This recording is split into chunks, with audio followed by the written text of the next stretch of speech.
আপনারা যারা আমার ভিডিও নিয়মিত দেখেন আপনারা জানেন আমি একটা ডিভাইস নিয়ে অনেকগুলো ভিডিও তৈরি করতেছি। এই ডিভাইসটা হচ্ছে খাবার থেকে যে কোনো ধরনের খাবার, মাছ, মাংস, শাকসবজি, ফলমূল এগুলো থেকে ক্ষতিকারক বিষাক্ত পদার্থ বা এক্সট্রা চর্বিগুলো বের করে ফেলতে পারে, হ্যাঁ, কেমিক্যালগুলো বের করে ফেলতে পারে। দেখেন আসলে কাঁকড়া কেন উপকারী, অনেকেই বলে যে কাঁকড়া খাওয়ার জন্য। যাদের ধর্মীয়ভাবে নিষেধ আপনারা অবশ্যই খাবেন না, কিন্তু কাঁকড়াতে বিষাক্ত পদার্থ আসলে তেমন নাই। হ্যাঁ, এখানে দেখলাম যে আসলে তেমন বিষাক্ত পদার্থ নাই, মানে কোনো ধরনের বিষাক্ত চর্বি বা বিষাক্ত কিছু বের হয় নাই আসলে। হ্যাঁ, তো মোটামুটি কাঁকড়াটা নিরাপদ।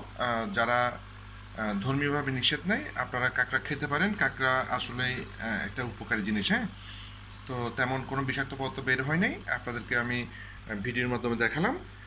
তো ভিডিওটি উপকারী মনে হলে শেয়ার করবেন এবং চ্যানেলটি এই ধরনের উপকারী ভিডিও পেতে চাইলে চ্যানেলটি সাবস্ক্রাইব করবেন। ধন্যবাদ, ভালো থাকবেন। ধন্যবাদ।